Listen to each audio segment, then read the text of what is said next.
Hostile World. Guess who's back? Back again. Welcome, Hostile World. We back. Hostile World's back again to talk this talk, Rayvon. You ain't on a little expedition there, so that's right. Weeks. That's right. That's what I want to hit on right now. I want to know how was the experience? Experiencing your first NBA game live and direct. Man, Tell me how it was. It was an unbelievable feeling, covering the NBA keeping up with the NBA for the past couple of years. Always thinking about what it would feel like to actually make it to an NBA game. Just any moment, and stepping through the arena was just a surreal moment, I would say. Coming out to the tunnel and seeing the court, seeing all the cheers, seeing the guys warming up. It was unbelievable. I guess I can't even really say much. I just could smile and enjoy the moment, really and truly. So I went and watched the Dallas versus Magic.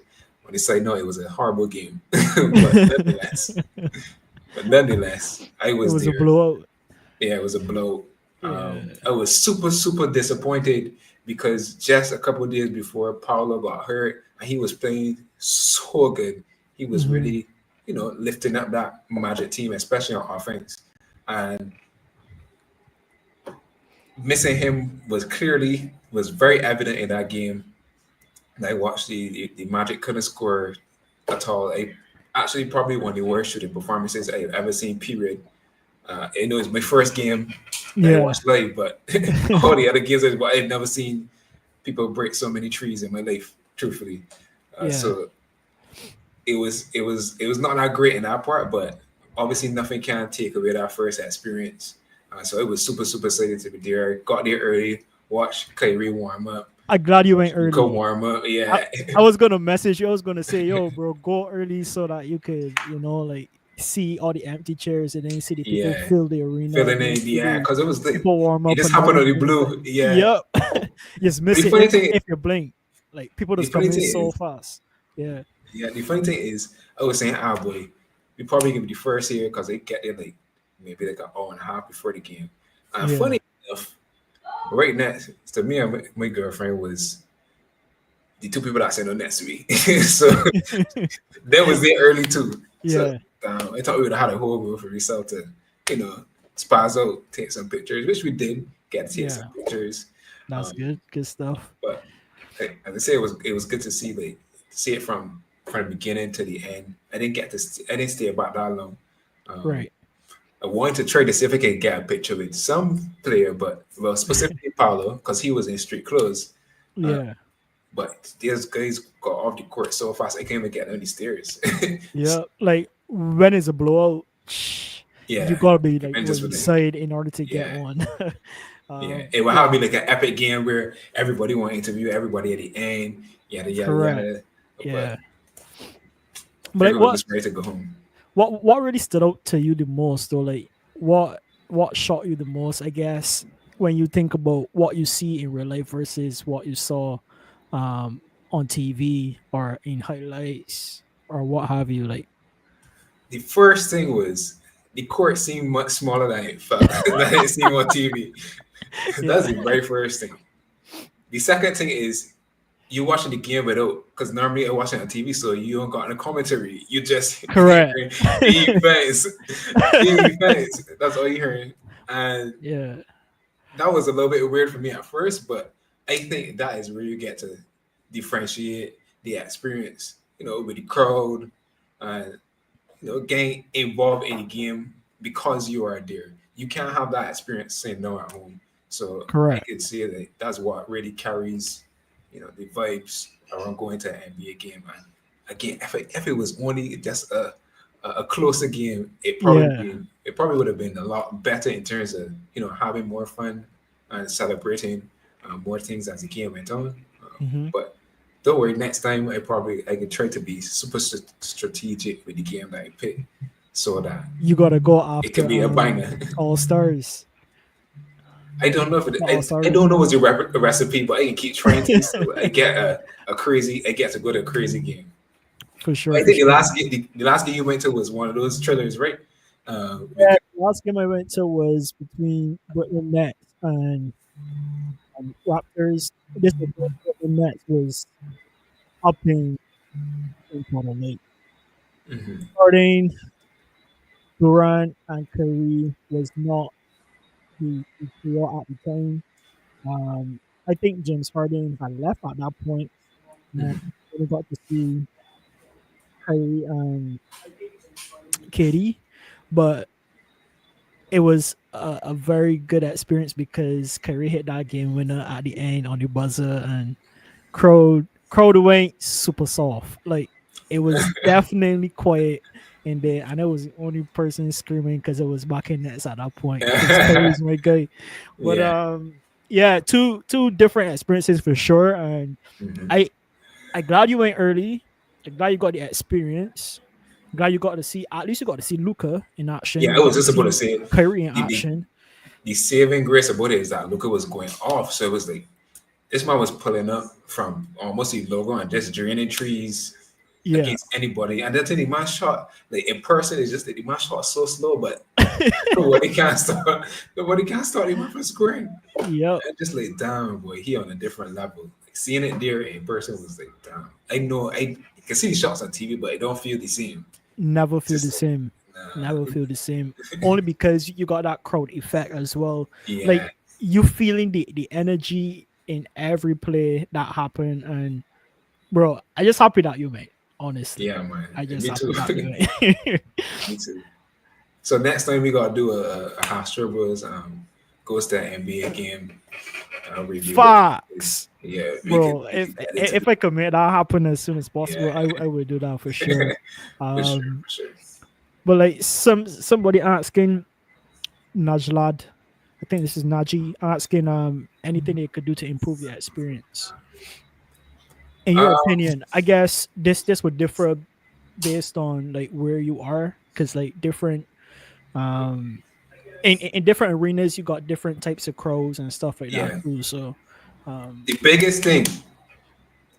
biggest thing that they could do to improve their experience is make sure all the teams have one of those t-shirt machine gun things that can shoot them all over the place. oh yeah. I ain't gonna catch nothing. I ain't gonna catch nothing. Wait, No but t-shirt. how far back were you though? Because That's the thing. I was so close. I right, was you was too so close. close. But Yeah. the problem is this is where you gotta be strategic now when you're going to an NBA game. So the side that I was on was right behind the Magic bench.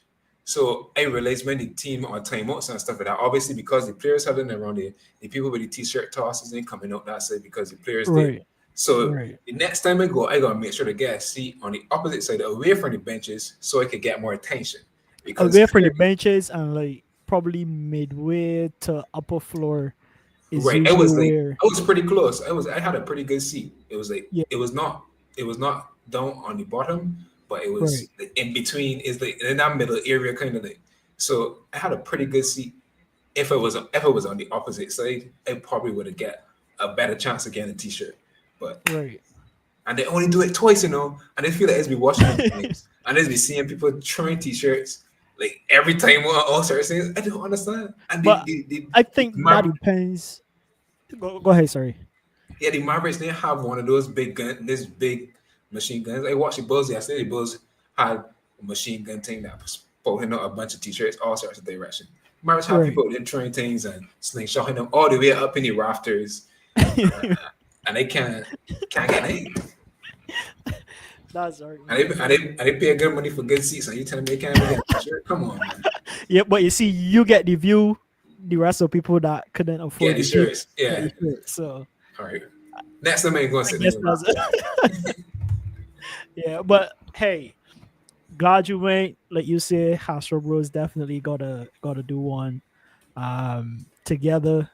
That would be epic. That's for sure. And hopefully it's a postseason game. That Yeah, that way would we be got epic. maximum action.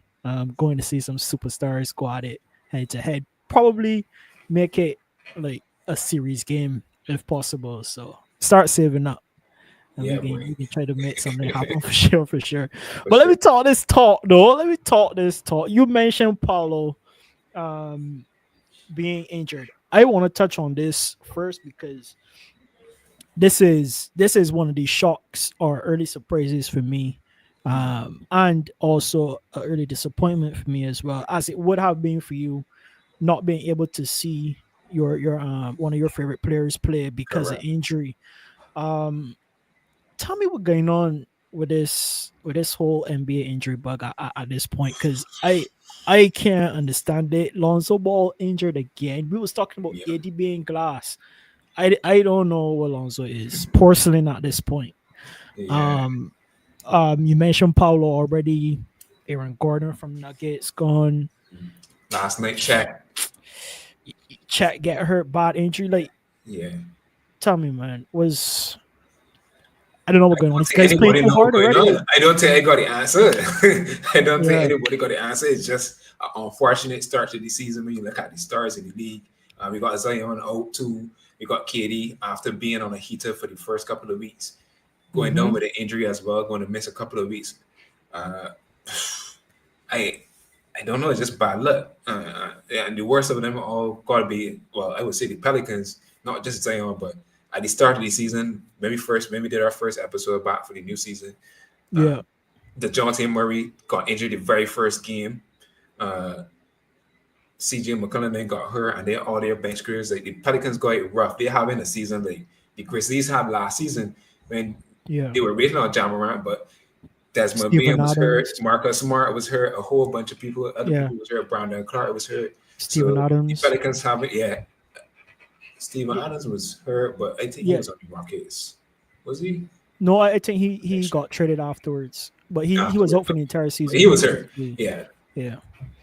So it is just an unfortunate start for multiple teams this toss around. I can't put it down to any one thing or the other.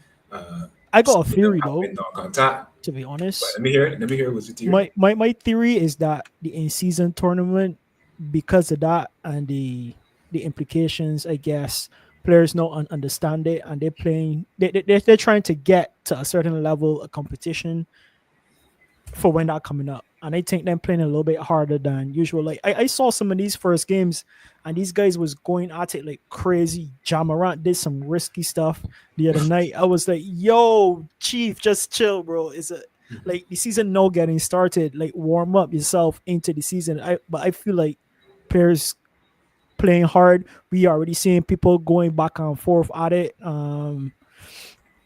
I think that might be it. Like people trying to impose themselves and get in shape for this in-season tournament. Well, I would say too. I could agree with some part of what you're saying because in the preseason, I feel like people were actually playing. Even though there's some games where the starters don't play, but I feel like Yeah. when the players were playing, they were actually like trying to go at it. Like for example, that Timberwolves Knicks preseason game, that felt like an Yep. actual game. The players come out afterwards and said, the coaches come out and said it afterwards Hmm. too. So like everybody wants to get ahead. Everybody wants to make sure they have that good start. So Correct. maybe we've been complaining about competition. We've been complaining about teams tanking. The NBA put some measures into place and they make it easy the Yep. players play. So I guess in natural course of things, players will get injured, but it just seemed a little bit more excessive than it normally is this time around. Yeah. I don't think I can't put it down to any one reason. I think it's just a matter of chance at this point. Mm. I remember last year, Hakeem Hawks. Shout out to Hakeem. Couldn't make it today, but he mentioned something about um like I guess being in training and working out a lot, and then you gain a fatigue injury, like injury due to just being fatigued, like your body being fatigued and just giving out at some point. Maybe that could be it. Like you putting in so much work in the off season, coming into preseason, playing hard right off the rip, and then just due to fatigue, your body end up injured. I What are think your thoughts on generally that? generally the NBA just has a really long season and it's really grueling on the body. So you have Yeah. to you gotta do like LeBron. You might not have the money like LeBron, but you gotta do like LeBron and just put a lot of time into preserving your body as much as possible, focusing on Hmm. your body training every day throughout the off season. Make sure you condition it up to par. And if you don't, sometimes injuries are such a matter of chance thing that you could do all Mhm. that and still get injured, you know. That's Like, true. but at the end of the day, doing some of those things will help you prevent some of the things, some of the wear and tear that you have on your body. I The, mean, thing, the, yeah, go ahead, go ahead. the thing with NBA players is they've been playing, most of them been playing competitive basketball from a very young age. So Hmm. eventually, over time, like these injuries are kind of inevitable to happen. It's just a matter of when, because they have so much mileage. They're making sure that from 12 or even younger, they're playing every summer, all throughout the school year, et cetera, et cetera. Especially when you get into, well, college is a little bit different. You don't play as many games, but it's just Yeah, a lot of basketball. People are playing from young, so I think inevitably the body is going to say, "Nah, this is a little bit too much. Same gonna happen here." Um, but that's the price again ahead. That's the price again ahead of the competition. You know, but it's something you have to be really some careful people about it. would argue that other people have their own way of, I guess, getting into the season. Like you say, people like LeBron and other players will try to condition as much as they can before. Then you got people like Joker, who people say come in fat and then just over the course of the entire season, start to warm up so that by the time all season comes, like he's in prime shape and ready to go. So I guess inevitably always comes down to like different factors and different approaches that people might take in order to get ready for the season.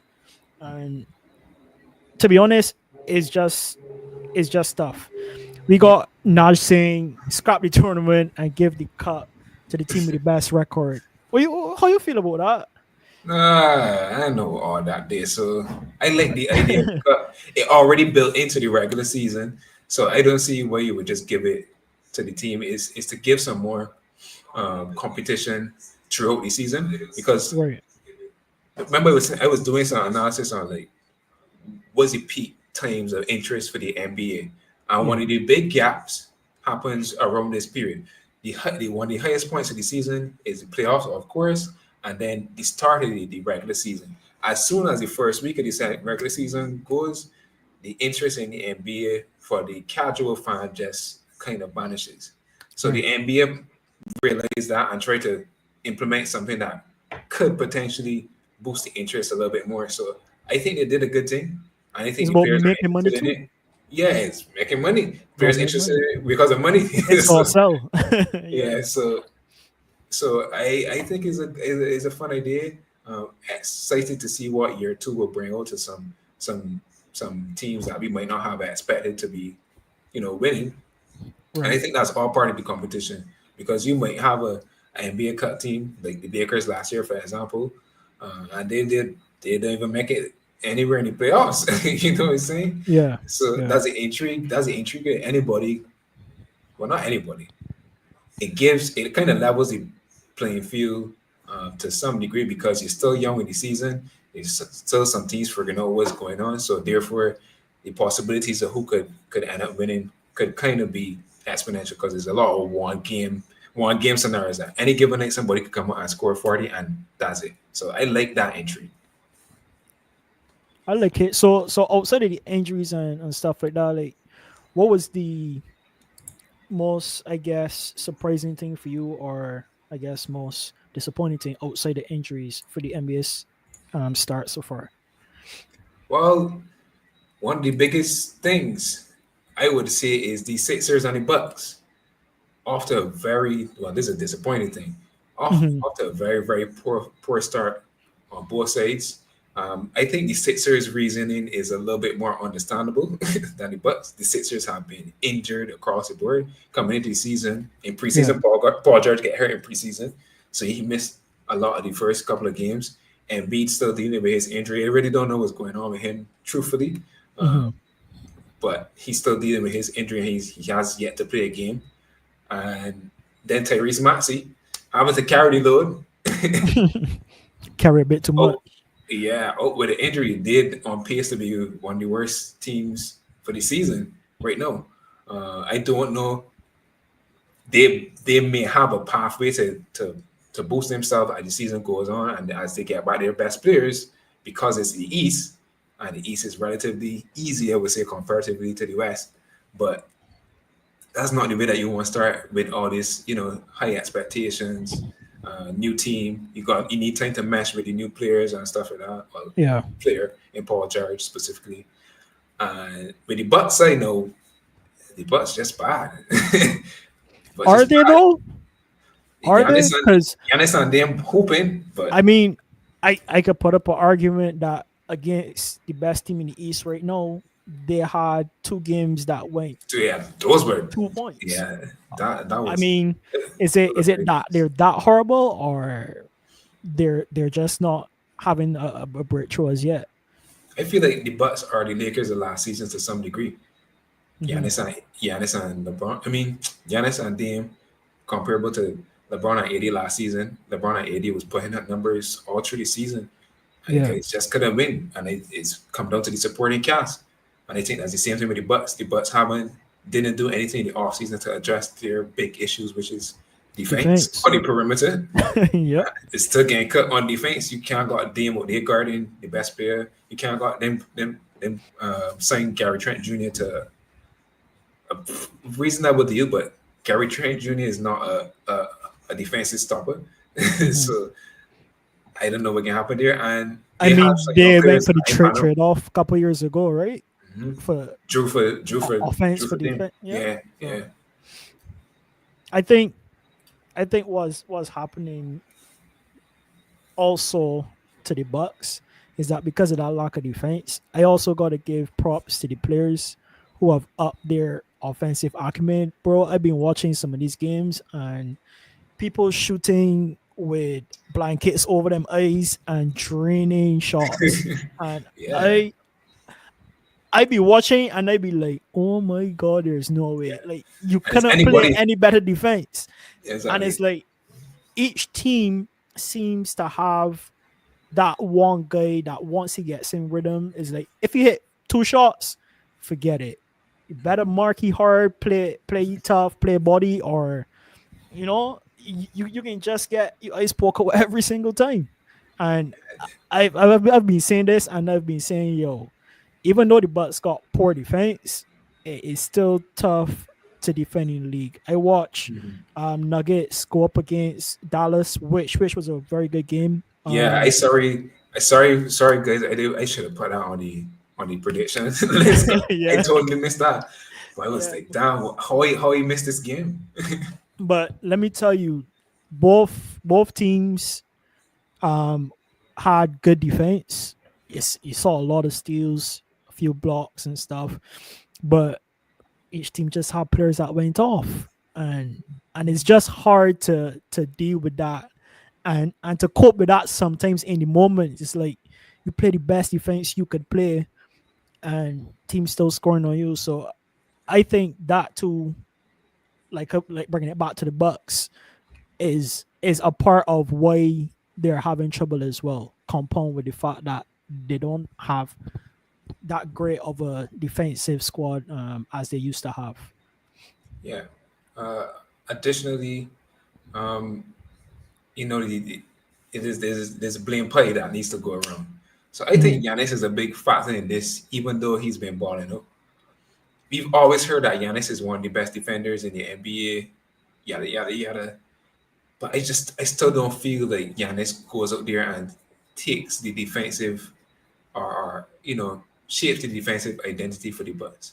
I feel that when your best Mm. player goes out there and be your best defensive player, then it's easier for the role players to buy in, whether they have the skill set or the talent, they will have the heart. And like I would say about 70% of defense is one-to-one heart. So Yeah. if Giannis could go there and set the tone on the defensive end, I feel like the Bucks could be a lot better defensively. But I just don't see him taking the challenge when he has one defensive player here. I don't even know. Did he? No. He's I been can't in the remember. top board. I think he did, I think he did win Mm. MVP and defensive player of the year. I can't remember which year that was. But where he's totally as this such a great defender, but he does not go there and take the assignment for the best player as often as he should. Could we argue that maybe because of the defensive acumen of Drew Holiday, Giannis was able to then buy into Drew Holiday's leadership in defense and was able to grab that? Course, Or of course, because you yeah, got Drew Holiday on the perimeter, making it difficult, and Giannis is touted as a great help defender. right. So, not the primary defender, but a great help defender. But So maybe that's it. so Maybe many, they need to find somebody that can hustle like Drew. And I don't know and how they don't got any room to do that right now, unless you Drew, trade him. nah, that ain't happening. I You mean, know that ain't They happening. might want to leave. So I know about there's that too. that. There's if that. if them leave after spending his entire life in Portland, I will be surprised. I will be very surprised, given that he's a guy that everyone like kind of know as a guy who likes to stick it out with the team that he at, unless it's like a desperate situation. So I would be very very very surprised with that. Um, so speaking of Cavs though, Cavs is the team right now on a win streak, 11 game win streak, and it seems like they're going to be on a probable 14 to 15 game win streak based on the schedule that they have coming What up. they got coming out? They got, let me pull it up here. Right. So they got Bulls Nets, then they got 76ers, injured 76ers, then they got Bulls again, then they got Hornets, and I think Celtics would be the team to give it a crack and beat them. Last time they played Celtics, did they play Celtics for the season as yet? Yeah, Did they? no. They're playing the No. Celtics on the 19th. I remember even what I did though in my head this Right. week. In Right. November 19th, that is a So big clash. so that might be the game that gives them their first loss, or just Yes. by chance they overcome the Celtics and keep going because then they got Pelicans, which is the injured Pelicans that we was talking about before, and then That should be an easy Raptors, win. and then Hawks. Like, and Yeah. they got a double header in Hawks, so I feel like they can go on a serious tear at the beginning of the season. Mhm. So thoughts though, like, do you think this is going to hold up? Like, we always see stuff like this in some teams, maybe not to this extent, because Not to this ass thing. since the last time this happened was with Golden State, Yeah. and They won they 73 ended it games. on a 10, yeah, on a 10 win streak. So right now Cavs at 11, and like I say, it could possibly extend based on their schedule. So is this sustainable? Yes, I watch a fair amount of these Cavs games. But let me step back a little bit. Last episode, Last we episode I had a was waiting big for it. debate. We had a big debate about if I predicted the Cavs would be the number one seed. Haki was flabbergasted. He could not believe that I said the Cavs would be the number one seed. And right out the gates, my prediction is being proven right. We seeing the elements that I discussed last week coming together. Mhm. It started off with talking about the coach. Coach Kenny Atkinson, he's been at the Warriors for the past year or two. I think it might be. And you seeing that Warriors effect in this Cavs team, Yep. especially on offense. A lot of That ball passing. movement, yeah, Yep. that ball movement is zip zip, and that has been the catalyst for them being the number one defense. I mean, number one offense in the league. They're scoring 122 points per 100 possession, so offensive rating 122, and as I said, good for best in the league. Hmm. One of the big issues they had for the past couple of years, however long Donovan Mitchell was there, is trying to figure out how they get better on offense. And they quite could straight out of the bat from the start of the season. So Yep. the tests tell me this is sustainable. The stats tell me this is sustainable. There are ninth on defense. Yes, ninth on defense, which is middle. That's top 10. Top 10, which is a good place to be for any elite team in the NBA. I think they can definitely sustain that because over the past few seasons, the one thing that the Cavs were good at was defense. They got Jarrett Allen and Evan Mobley just locking it down. Yes, Darius Garland and Donovan Mitchell are smart guards, but they have bought in. Evidently, I see Donovan Mitchell playing some really good defense, bought in on the defensive end and gives their all with the knowledge that they got Evan Mobley and Jarrett Allen behind them to be able to cover up for any of their mistakes. So And you got Levert, who's a good stealer too at times. So there's not even Levert on the team. Like Ty Jerome, which mhm. I was like, what become of Ty Jerome? I ain't see this man in a long time. I think he was injured last for the whole of last year. So he came back, and that game they played, I watched.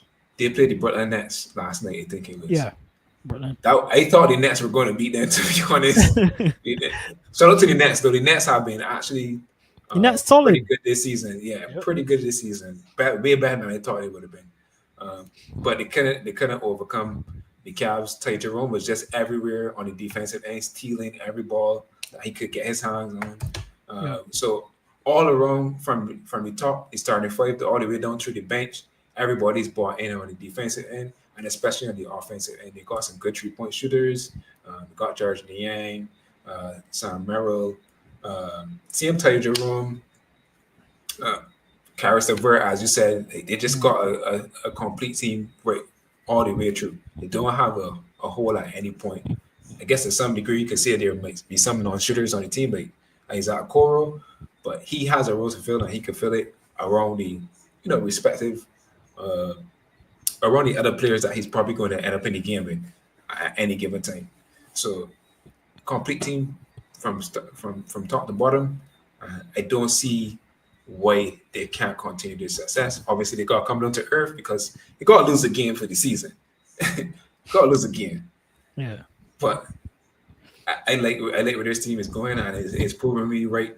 Can't wait to have him come back on so we can have a war about this.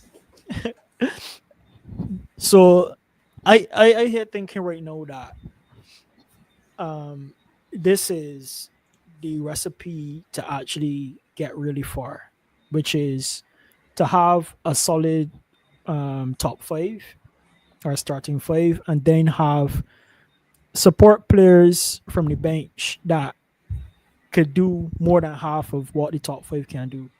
And we've seen it in the Celtics. Celtics team is deep.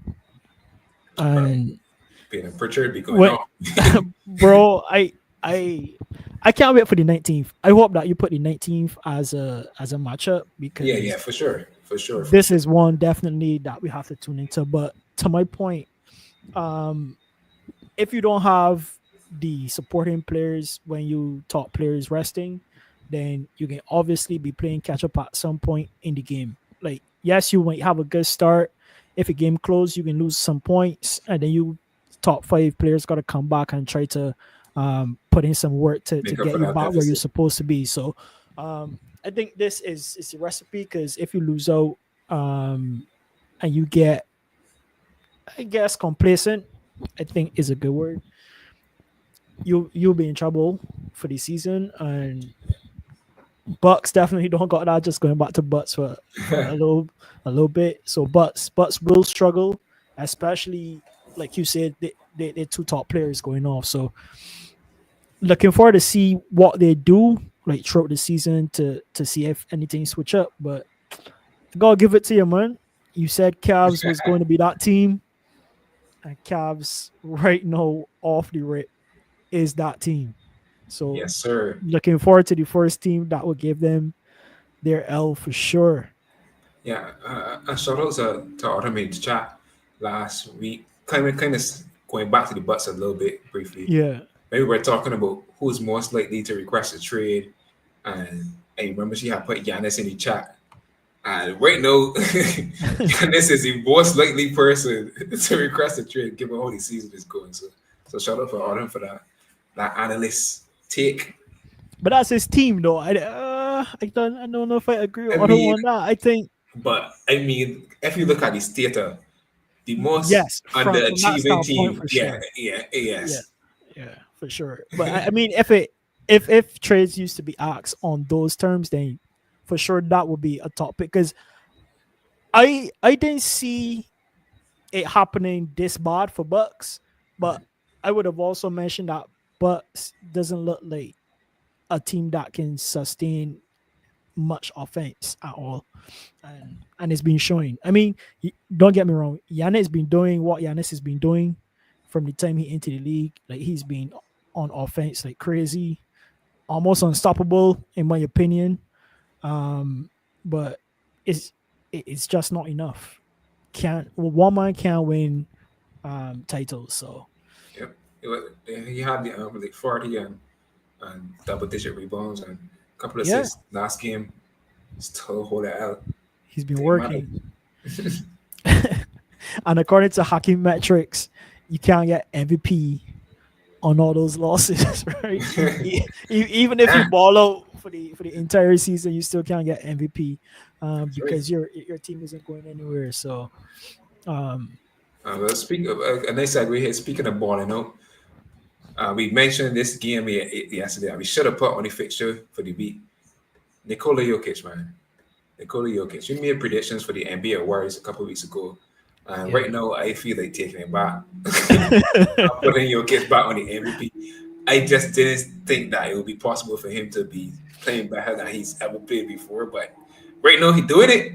Yep. I did tell you, as I told you before, he has this team is not as good as it has been before. And in order for them to actually be good, he has to elevate his Wait, game. wait, wait, wait, wait, wait, wait, wait, wait, wait, wait, wait, wait, what? I don't think that this team is better than the teams that they have Okay. had before. Okay, you don't think. Okay, okay. No, Say you don't, bro. I've been watching them, and I think this Wells guy is their sniper. Wells, He's been cooking from the 3 point line. what he named? You mean Julian? I can't remember. I don't know his first name, but I think it's Wells. Young player. Enough here. Yeah, I think you mean Julian. I can't remember what's his last name. Julian something. I think it's Wells or Wills or something like that. But anyways, he's been Julian Strother? That's what he named. no, I don't think so. Wells? I ain't sure who they got on the team there, so Is it? I'm gonna lie to you. I might be mixing up names. You know how it is with names. But it's I probably trash Julian. at names. It's probably Julian Strother. That's the only person that I could think of that you mean. He got I throw. remember yeah, kind of like I Julian might Strother I might be mixing up him with somebody else on another team, on a different team. like Hakim last week. But anyways, Yeah, Julian Strother. that guy's been going on for them. Yeah. And I think that's a good replacement for some of the players that they would have lost. And then they got Westbrook as well, who's again found some fresh air, and so far he's been playing pretty decent. So I wouldn't say that they're not as good as a team that won the championship, to be honest. I disagree because on paper, you put in a lot of faith in players that you don't know how they actually can perform. A couple years ago, last year you had KCP, who you know how he can perform. The Yeah. year before that, you had KCP and Bruce Brown and Jeff Green, who you know how they can perform. So I just saying that these players were more of a question mark. So I would not have thought that they will be this good. A lot was banking on these players being better than we thought they would be. It just happened that that's playing out to be the But case. but also too, I would say that's impressive is Brown. Brown coming Yeah, in and he's I agree. playing really well. So I guess we could rub off the dot off the question mark. Still leave the curly part for no one. And let me see where this Nuggets team But go. this Yeah, is go the ahead. thing. Another part of why the team, I still don't think the team is as good as the previous teams is. You have to get the performances like what Jokic did last night to be able to get away. They went by two, and Yeah, Jokic had 34 points, 15 plus rebounds, and 18 assists, and they went by two. yeah. So if your team is that good, you should not need to do all of those things just to get a 2 point win.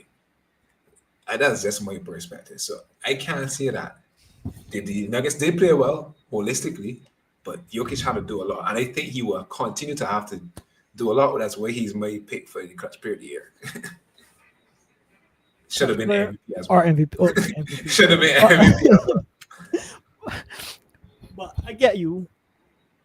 But you also gotta consider who them going up against. Like that Dallas team offense is up there. Like that's not a easy team to defend against. Them got some Kyrie was going off. You pretty have good big. That's what he's saying. Like Kyrie get buckets when he know that he gotta get buckets. Luca, um, Gafford always solid in the paint. I feel like yes, he had to. No, if he was going up, and we can get all in debates about mismatches and all that too, but like I don't think he'll have to work this hard for a lot of the season because they're not. Anyways, I digress because this is the West that I talking about. I, I, it's well in the West, boy. yeah, Well yeah, in boy. You got some crazy slingers in the West, and I see what you're saying. I see what you're saying. I digress, people. I not I'm not gonna say anything based on that. I can just watch it play out, and be surprised or be less disappointed. surprised as I am right now. Well, not necessarily disappointed, but not as surprised. Like more on the mellow side because I would have thought that this might have been the case, type of thing. Um. So Well, speaking mhm, of the West though, and the East, yeah, if we just look at the standings right now though, I, I feel like the East kind of horrible. they, the East have been, in terms of the level of competition, like the fourth seed is under 500, and the yeah, Magic 5-6 on the season, and compared to the fifth seed, actually no, the next closest seed to that is the 11th seed in the Mavericks in the West. They're 5-5 on the season, so like the competition in the East has been, I would say, relatively poor. I don't know how many games they played against the West, but I'm pretty yeah, sure the West is dominating the East yet again, like it has been over the past couple of years. Matter of yeah. fact. Oh look, I think I got a stat here. So last week the West went 20-8 versus the East. That is crazy. Yeah. I mean that's It's also insane. expected too. And overall they are 33-14 against the East. So Shh, 70% win that's percent. tough. That's insanity. That's tough. Yeah, That's that's from tough. the NBA.com. Shout out to John Schumann for his power rankings in the NBA. Crazy stat, bro. The East Crazy under stat. 500 against the West. That's Yeah, yeah. whoa. But big time. That's like 30, Yeah. 30 Do they 20 have seconds. like a points difference average on that page as well? Like to see how much points the West scored more than the East or I don't think so. okay. But that's interesting for sure. Yeah. Damn. Yep. Sucks to be them. But nonetheless, Yeah. uh, another team that I could see it off to a pretty shaky start to some degree. Yeah, the Knicks. I don't know if you see any of the Knicks games or anything like that. Not much. Oh, Few. Very few. but the Knicks have been kind of shaky as well. Right now they are fifth in the fifth in the East, which don't really hold no weight. They're 4-5. Yeah. And um, anything below top 2 to top 3 in the East don't really hold yeah, weight. yeah, it could be a toss up. Anything goes. And Yeah. given, as I said at the start of the show, the standings flip upside down with the Bucks and the Philadelphia 76ers pretty much at the bottom of the standings. Yeah. Uh, we know how we could see just from that long how it's going. We could really see. But the Knicks have been pretty middling. Um, I think we could see that we were pretty high on the Knicks coming into the season after the trade for Carl Anthony Towns. Mhm. Uh, but I don't think that we realized that they needed some time. to gel to some degree, especially on the defensive end. On the offensive end, they look pretty fine for the most part. But on the defensive end, boy, Cat getting cooked, boy. I ain't gonna lie. And just cooking our man. I mean, That's what. he's not known for defense anyway. Mhm. So So I think they got probably one of the 10 worst defenses in the league. It could sound corrected by that, but the way how it looks, it looks like that's the case. I mean, it's not all struggling. on Cat. Cat is not the only body that Yeah. is to blame, but most of it, I just see people, the whole when Rudy Gobert in the paint, nobody don't want to shoot because Rudy Gobert in the paint. Yeah. I feel like it's the opposite for Cat. They may see Cat in the paint and they want to score more in the paint. So the man just going at Cat whenever he's on the court. Hmm. But I can say Cat is providing, and he's been scoring pretty efficiently. And I think they just need to work on a new identity with Cat on the team as well, because I feel like last year they had a pretty clear identity. Is like we can out hustle you, we can Yeah. probably get a bunch of rebounds, a bunch of offensive rebounds, and Jalen Brunson, we can run through you and you distribute the ball, you can score 40, and that's the identity. But no, it's kind of a shift with McKeel and Cat coming into the squad, who are both scorers. So Jalen gotta give up the ball a little bit more. I was And going to say, like, he's not as pivotal as he was last season in terms of being the main offensive piece for the Knicks, and yeah, so he's been trying to share the ball a lot more yeah. often than usual. So I guess that might be to some level of detriment, but he is the point guard on the team. He is the point guard of the starting lineup. Yeah. So I think he's also in a figure it out kind of phase to some degree as Right. well. Yeah. So I think they just need some more time to gel and figure out how they can not look so bad defensively. Stop trying to hide Cat on certain players because I think at some point he just needs to guard who he needs to guard for the bottom of the team. But I saw them and they played the Rockets. I watched that game. And Shangoon, they had OJ Anunoby guarding Shangoon. Like, come on, man. Cat, you should be able to guard Shangoon. Shangoon is very similar to the Jokic style of play, and Yeah. Cat has a very good history of guarding Jokic. So I don't see what it is that he's struggling with on that end. And also at the same time, the perimeter defense, Jalen Brunson is also the ability of defense. Like, Jalen Brunson began blow by too, so they got a Yeah. lot to figure out. Tom Thibodeau got some work to do, and he needs to find a way not to play them in But 40 minutes because it already happening. He only playing 8 men. yeah, I gotta say to that Jalen's been losing the ball a little bit more though. I don't know if it's lack of Turnovers. proper spacing and stuff like that with the Knicks, and like you said, trying to figure it out. But I've seen him lose the ball a little bit more often than usual. So it'll be interesting to see what that starts to look like as the season goes on as well. Yeah, I ain't sure he turnovers and looking too shabby, but as I said, I just feel like he's trying to figure it out as well, trying to find a balance between sharing and this. But such a life as of a point guard at the Yeah. end of the day. So he figure out and they'll figure out more than likely. I just think that they will probably need some more time to gel. And maybe by next year they'll probably be humming, winning a bunch of games. I got one more NBA question for you before we head over to F1.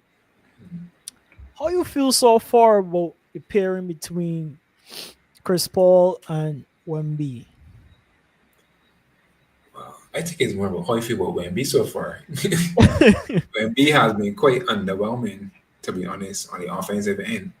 Uh, I don't have a prognosis of what it could be that is causing him to be that way, but I think he's shooting a little too much threes, even though he's shown the capability to do that. But I feel they need to find some way offensively to get him more cleaner looks inside the paint. Um, he's I just think he's relying on the 3 point shot a little bit more too much than he should be. I know he doesn't have the weight and size to he's not a post player. He's not gonna Mhm. buy you down and post you up, yada yada yada. Right. So I think they need Even to though treat him more. even though they were saying, "Oh, Wemby put on weight, Wemby." Yeah, but it's not that much. Come on. He I, might I have. I don't know if they were insinuating that he was supposed to be a post player this season. No, because he put on weight or not. I was just saying that they were saying that, But Yeah. yeah, go ahead. Hey, Like finding the way, I think Wemby is in a space now where it is trying to find the thing that he could go to repetitively, right, repetitively that works for him. And right. right now he's leaning in on the jump shot, but the jump shot isn't there for him. I think the Yeah. easiest place to start is to get him more as a Hooks. yeah, like get around that range and you know do some hooks, get him into the pick and roll more of a lob threat than anything else because he's long. He Like longest. let him play more as a lob threat than anything else right now, or Yeah. I play into that style a little bit more. Step away a little bit from the trees. You can still take the trees, not 7 a game. Maybe you could do like 4 or 5. I try to build that aspect that in the paint area where you could practically be unguardable. Yeah. Find some more plays. I think it's up to the coaching staff to help him find some more plays around there. So I think the biggest thing is Wemby. That's about Chris Paul. Chris Paul, give me Chris Paul. Um, but I don't. Chris Paul is not going to be the star player on the team. So I When we gotta watch some Wilt Chamberlain clips and get that he know and about Wemby. Scully. Yeah, yeah, like just catch and hook He all could the watch. time. He could watch. I mean, Chris Stapps is a post-up player, even though Chris Stapps is bigger than Wemby, but Chris Stapps doesn't. He's not gonna bite you down into the rim. He's gonna bite you down to a spot on the floor where he know he can Yeah, raise it over you and shoot. But it's yeah. not. It's not going to be a tree. It's going to be inside the paint. I think man, we needs to work on that a little bit more Right. and try to develop that area of his game. And the Spurs need to put him in position to. I'm pretty sure he has the skill, but put him in a position to do that a little bit more, just a little bit. Hmm. Diversify how he's getting his shots, so you can figure out what works best. Fair enough. Fair enough. You see the bond Trey one from 30 from Trey Yeah, probably. Oh, 30 feet. 30 feet. Yeah, Yeah. 30 feet. I couldn't believe it. He drained it or what? I mean, he does have the capability to do it because he had like 5 or 6 trees. I think Yeah, their last game. Um, but maybe I don't want you doing that all night.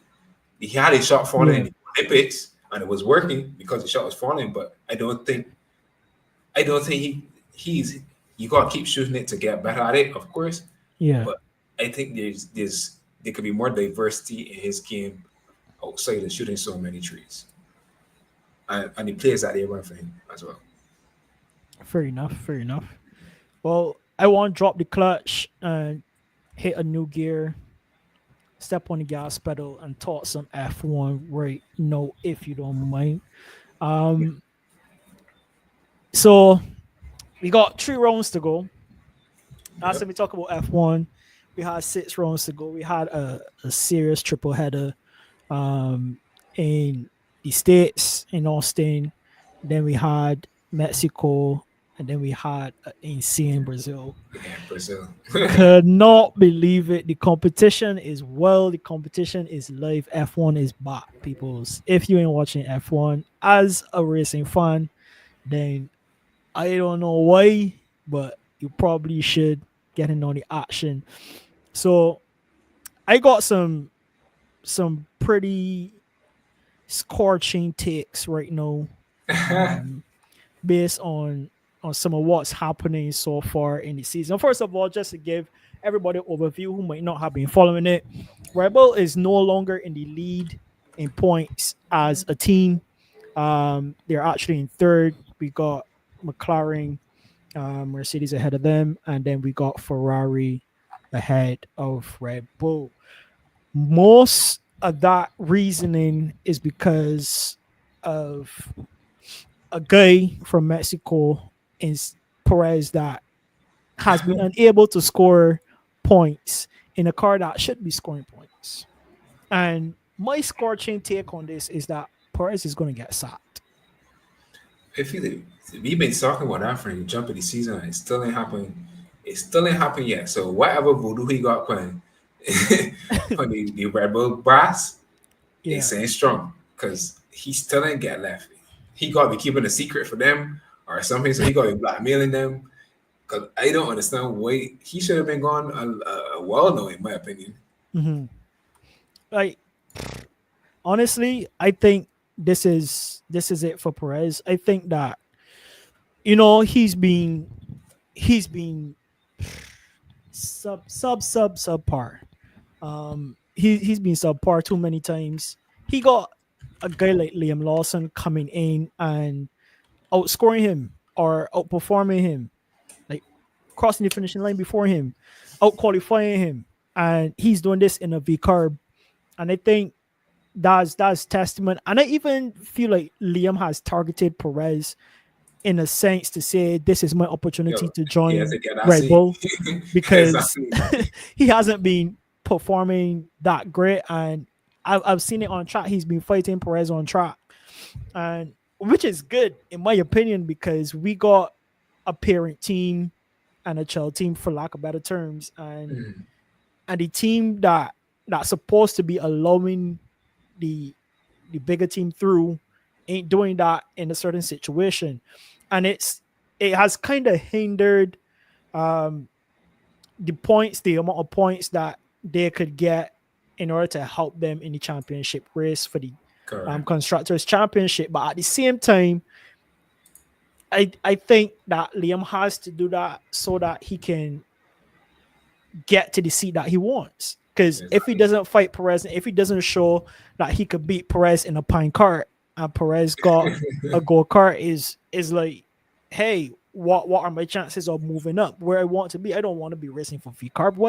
Why settle for V carb and low Perez through when Perez hasn't been performing? In my opinion, Perez is a guy that I was on the bandwagon on a couple years back because I thought that he had what it took, especially when he was fighting Max.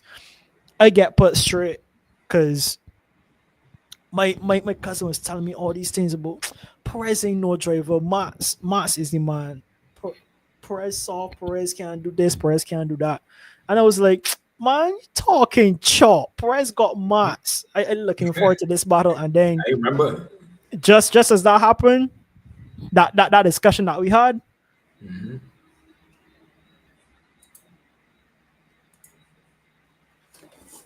Okay. I think we lost Hans.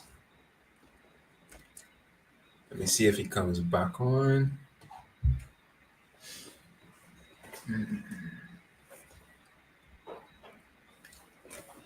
I don't know if anybody in the chat got any F1 questions, F1 theories, F1 analysis. We can have a conversation now.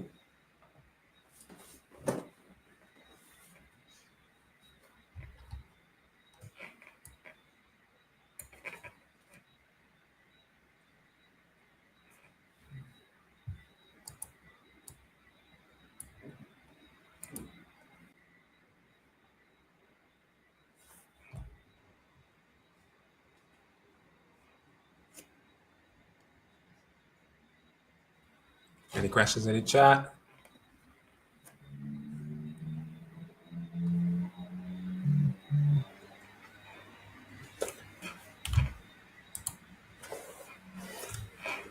Yeah, Mercedes have been having a rough time.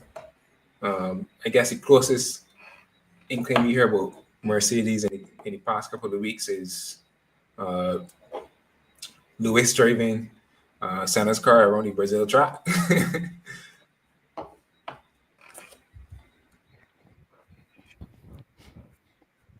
But I think Mercedes taking the lumps and getting ready for next year, really and truly.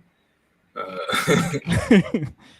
yeah, really, they have young Kimi Antonelli exactly. um in the works, but Yeah, every F1 every race I just see he on the sidelines. They show you he on the sidelines watching. So he gearing yeah, up. He gearing up to take the seat. ain't no more Mick in the garage. I haven't been seeing Mick in that garage for a little bit now, man. I was like, It's that's Kimmy. gonna be It's tough. Kimmy's world. It's Kimmy's world now. Yeah, that's facts.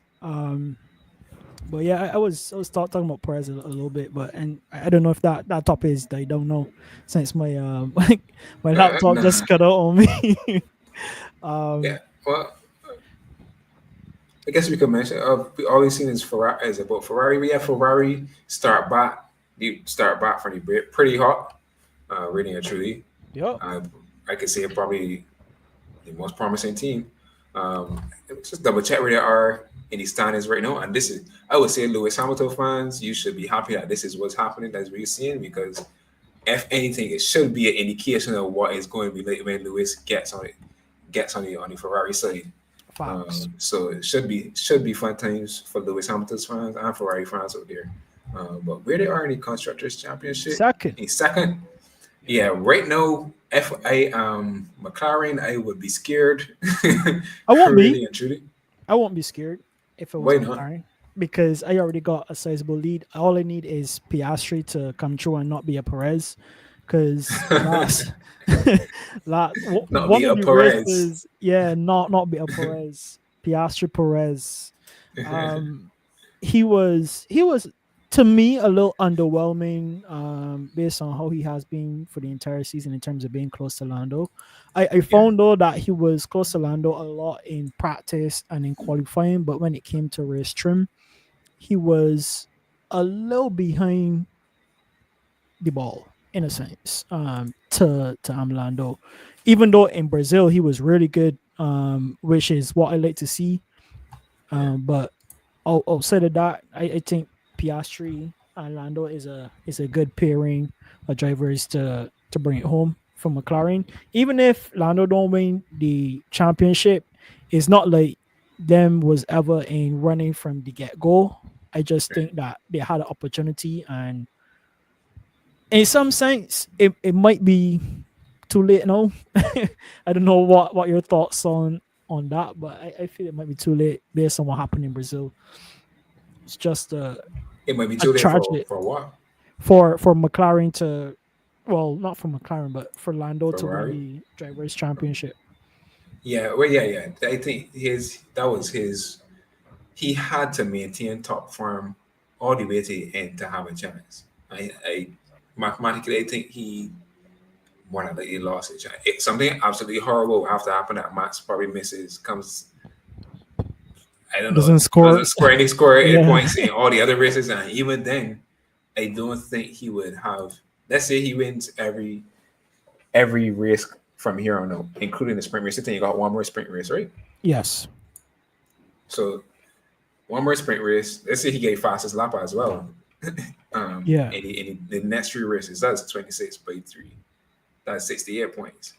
I still That's not 68 points enough. doesn't even put it put it close. And then if you win the one sprint race, that's 8 points.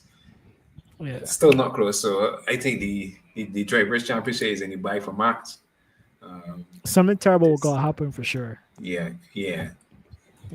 So It was close, but tough luck. I don't think Red Bull is going to pull this back. They're going to lose out on millions of dollars because they refuse to sack a guy, obviously, that's bringing in sponsorship.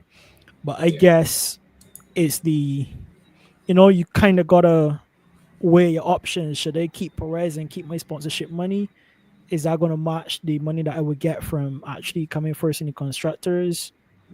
I don't know what decision they're going to take, but in my opinion, I think Liam Lawson should get that seat because he's been the guy that is showing and trying hard enough to show that he deserves it. Over Yuki's Yuki. say again. I was just about to ask if over Yuki. So I feel like this will come into politics when it comes to Yuki over Liam in a way because Yuki is a Japanese driver. Red Bull got a Japanese engine inside their car. Yuki's been on the Honda program for a while. I don't know if his contract wants him to be in Red Bull or not. I do think he deserves a shot over Liam, but from the looks of it, I think that Liam might be the candidate because people's people have always been questioning Yuki's outbursts on the radio and how he handles situations in the moment. So I think that might be in Rebels considerations a little bit like in the back of their mind saying we can't deal with this volatile type of guy with his emotions, like not being able to control his emotions in the car and stuff like that. So I think going with the Kiwi might be the better option for them. However, I still think based on where Yuki was and where he is now, I think Yeah, he's come a long way. a long way And for I, sure. yeah, and I think he should be given the opportunity first. But like I say, it comes down to politics sometimes, and I think Liam might get the nod. So will be interesting to see Political how one. that turns out. But I got a question for you: are the youth taking over F1 right now? I mean, we got some new faces coming in mid-season, well, in the season. Yep. I can say so. Yes, we seeing kind of a slow changing of the. I don't know if you would call it changing of the guard to some degree, but yeah, Yeah. the older drivers phase and the newer drivers coming in, which I am happy to see. Teams taking that approach. Like you might have like three, two rookies next season. Would it be? One. Well, provided we don't know where the last seat is going to go, because I think Yeah. RB has the last seat, right? No. Um,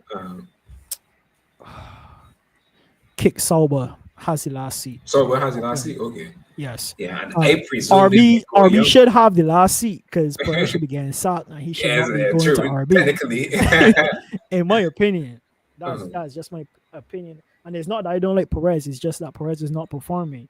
And like Yeah, his boss always say, Christian Horner always say that F1 is a performance based sport. So if you're not performing, you gotta go. But I think out of all, I just need to go back to this for a second. Out of all the drivers that Max had as driving partners, Perez get the most slack, and I think it's because of his sponsorship. Pierre Gasly came in, get kicked quick. Alex Albon came in after a season, get kicked. Max came in and kind of dispersed Daniel Ricciardo, and then Daniel Ricciardo tried to find his way back. Like so much drivers pair with Max, and out of all of them, the person that get multiple seasons is Perez. If Perez is in this seat in January, trust me, Rebel is not winning the constructors championships. That is facts. I don't see it happening. I mean, they're not winning it this year either, and Max can have a tough time yeah, because definitely not. all the teams catch up already. And this is going to be the next season is going to be the last season of this iteration of Ground Effect Car. So all the teams would have learned as much as they can. We already see McLaren and Ferrari being competitive, Mercedes. Exactly. For this Somewhat. entire for this entire iteration, Mercedes has been struggling. I don't know if they'll Struggling. Yeah, figure it out, but at least those two they constructors look. for Yeah, I mean, Mercedes look a lot better than they did last year. So I mean, all the teams did, but yeah, I feel like they made some groundways into progression and understanding how to be able to get the most out of the car. So correct. Even I think, RB, I mean, yeah, they well, nah, not really, because it's just wait, Perez that they beat. Like if they were as competitive as Max, then I could say, or yes, um, they they have made a lot of ground. Yes, they did, but I mean, it's just Perez, to be honest. When it comes to Red Bull, I think Red Bull still very competitive. They just don't have the pairing to do the job, and you need two drivers to win a constructors championship. correct. One driver can only do half the job. You need the other half to be able to bring the points up to par. So, um, hey, it seems like we got a Ferrari fan here, or Nah, that's just an observation. Just an observation. okay, just peeping the scene, just peeping the news. Um, one more thing for you. We got Vegas coming up. This is the last US Grand Prix of the season. We had three of these things is Yeah, insane. she like we we had Miami, and then we they had putting Austin. in some money, boy. Yep, and now Vegas. Thoughts on Vegas? What you expect in Vegas? Uh, I expect Ferrari to win the race, win the race. Okay, okay. Vegas is a sprint race. So Vegas is a sprint race. No, I think that's Qatar. Qatar, okay, yeah. Yes,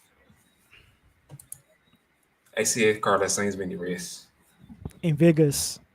in Vegas. I like it. Bold predictions.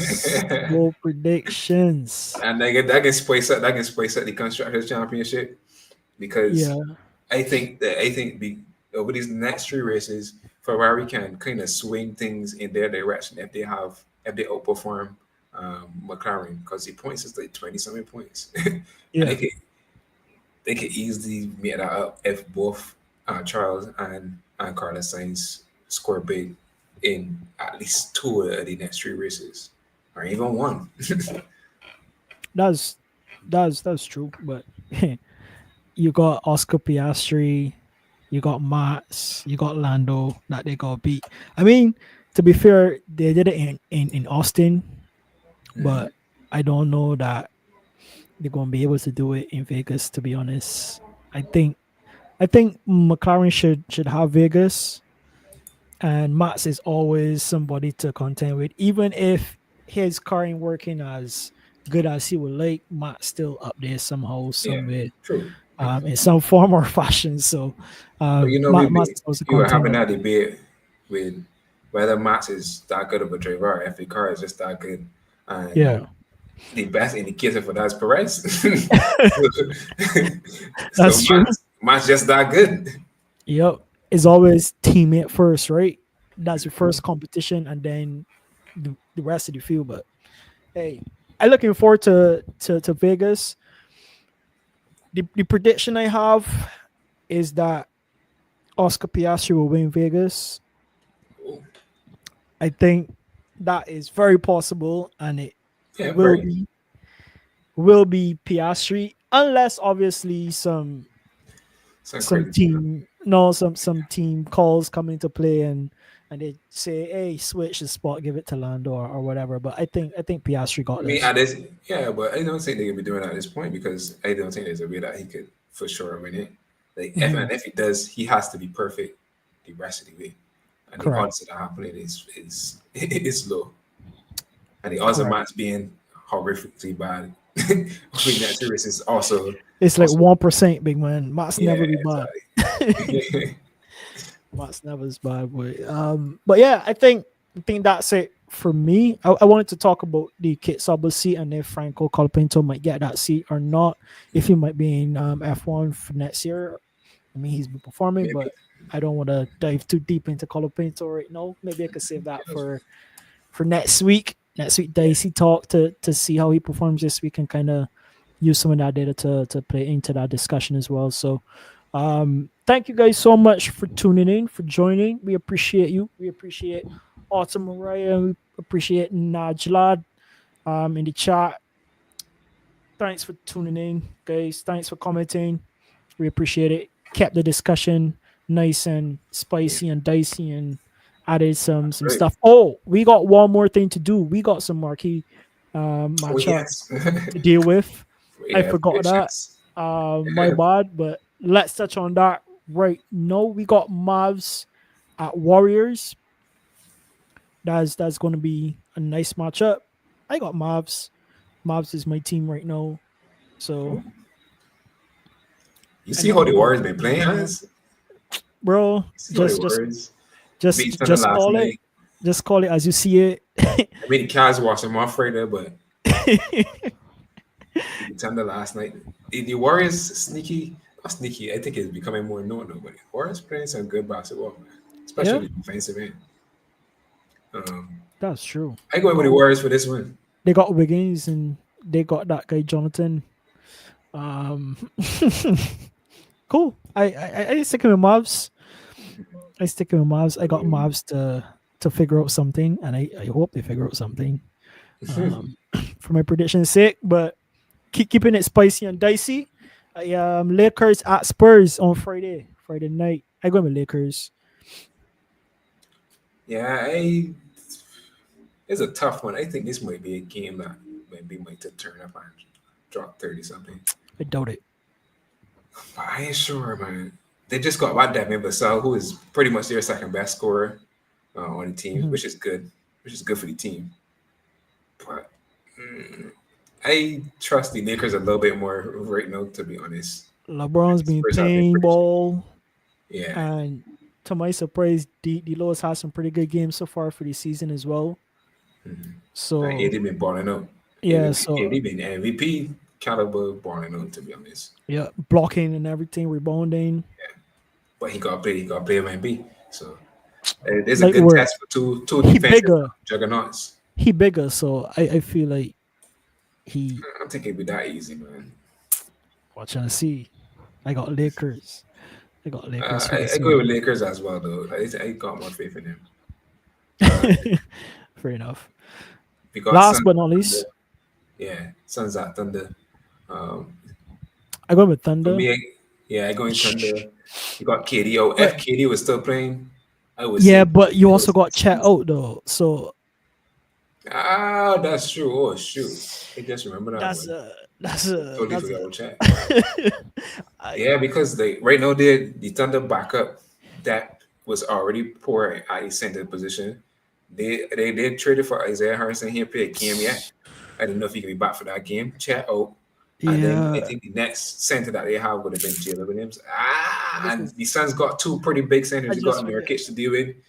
And you got Nurkic to deal with, and you got Mason Plumlee on the Suns, right? I think Mason Plumlee.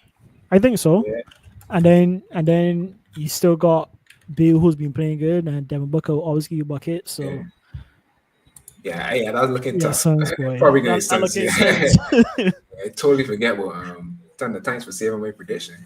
But who knows? Who knows? They were pretty much playing a lot. They were playing like that a lot last year, and they still won a ton of games. So it could be a case where they still pull it off, even though they don't have a center to play right now. That's true. I mean, it's predictions, boy. You can only wait and see what happened in the end. But yeah, I think that's it. I had a whole outro on everything, and then has to come back to this, so I'm not going to even stretch out the outro for this one. But I think they got two centers. Just before you go, they got two centers to play, so they might still survive it. They got Usman, Deng, and Cambridge Williams on the team, so they probably figure out what those guys. I guess we'll see. Because Chet is one of those guys that like to hit trees too, so we'll see. Yeah, man. Thanks, people. We can roll out here, Cub Scout. Again, appreciate y'all. See y'all next week, and stay tuned on the social media, on the Instagram. We can be trying to post some stuff, post our predictions.